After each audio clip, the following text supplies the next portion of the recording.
Барлықтарына сәлем. Бұл подкаст әйел адамдарға арналған. Ер адамның біздің өміріміздегі рөлі. Бізге ер адам керек пе деген сұрақ. Қазір біз орысша современный өмірде сүреміз. Қазір әйел адамда, ер адамда жұмыс істей алады. Әйел адам өзін өзі асырай алады, ақша таба алады.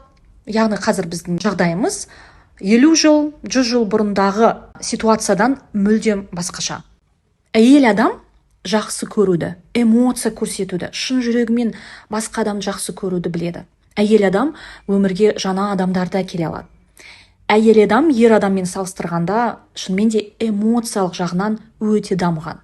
Ер адам, егер мен тікелей айтатын болсам, ер адам жақсы көруді білмейді. Олар әйел адам сияқты жақсы көруді білмейді.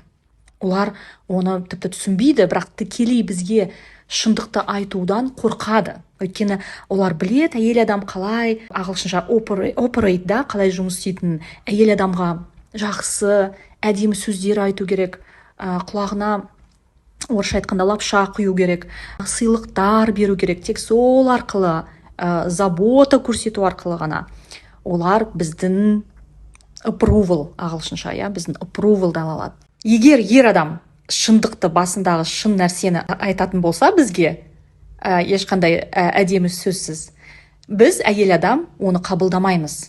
Оны ешқашанда қабылдамаймыз және оны жақсы көрмейміз. Олар бұны өте жақсы түсінеді. Ер адамның логикасы өте жақсы дамыған, біздің өміріміз ер адамдарсыз өте қызықсыз болатын еді.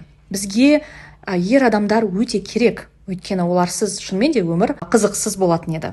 Ер адамда біз сияқты көтеріліп төмен түсетін эмоциялар болмайды. Оларда әр уақытта да стабильно, яғни орысша стабильно, олардың логикасы әр уақытта да жұмыс істеп тұрады, яғни өте жақсы жұмыс істеп тұрады. Олар үшін әрбір нәрсенің бағасы болады. Әйел адамға да олар өкінішке орай, мен шындықты айтып жатырмын, әйел адамда оларға белгілі бір баға жазып қояды, баға тұрады. Баға деп айтып жатқаным, ол ақша ғана емес, ақшаға, яғни сыйлықтар беру, ол да кіреді. Бірақ жылы сөздер айту, әйел адамның проблемасын тыңдап отыру, оның ұзақ жіберген WhatsApp сообщениясына жауап беру, осының барлығы да ол ер адамның әйелге төлеп жатқан бағасы деп санаңыз. Өйткені ол оның барлығын жасамайды, егерде ер адамға ол әйел адам маңызды болмаса, яғни важный болмаса.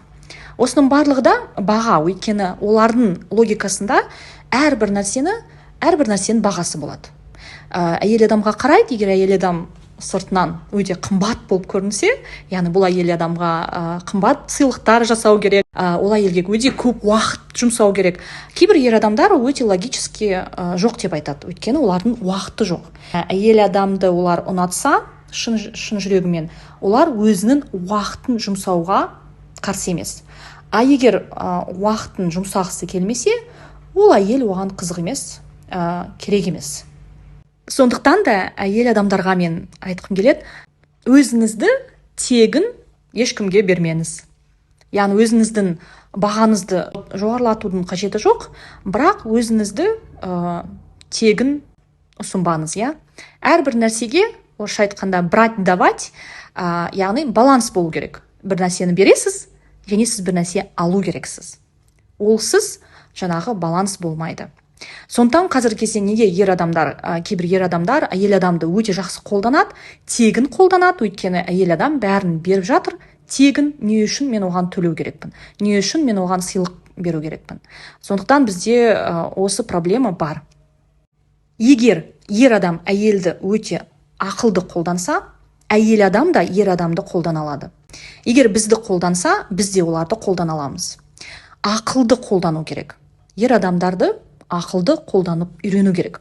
Егер де ер адам, әйел адам ретінде сізді құрметтемесе, сіздің өміріңізді қиындатса, сізге керісінше проблема алып келсе, сізге көмектеспесе, сізге сыйлықтар бермесе, проблемаңызды шешпесе, уақытын жұмсамаса, жылы сөз сөйлемесе, ондай ер адам сізге керек емес.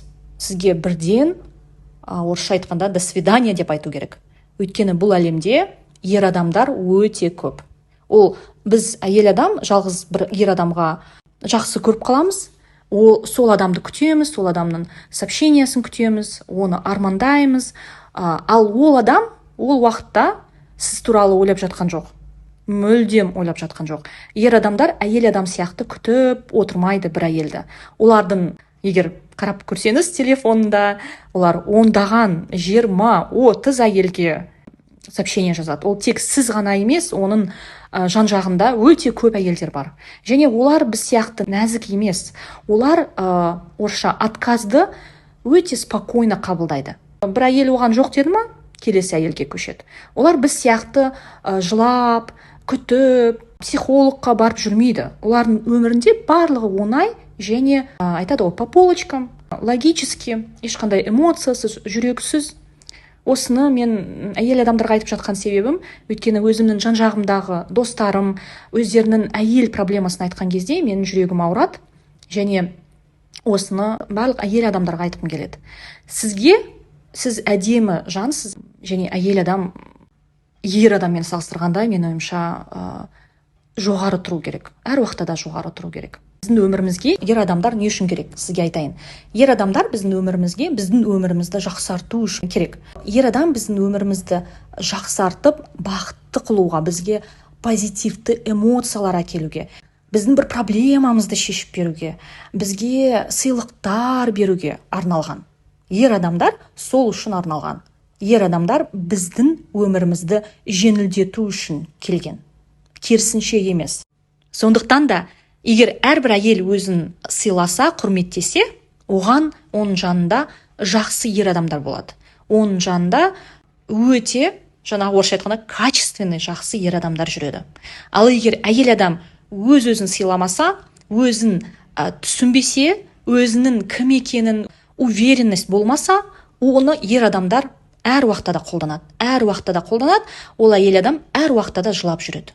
Әр уақытта да отношенияда, қарым-қатынасында әр уақытта да проблема болады. Тыңдағандарыңызға көп рахмет. Егер Малайзияға келіп оқимын, көшемін, Малайзияда тұрамын деген ниетіңіз болса, мен консультацияма жазыңыз, Инстаграмға жазсаңыз, мен сізге жауап беремін.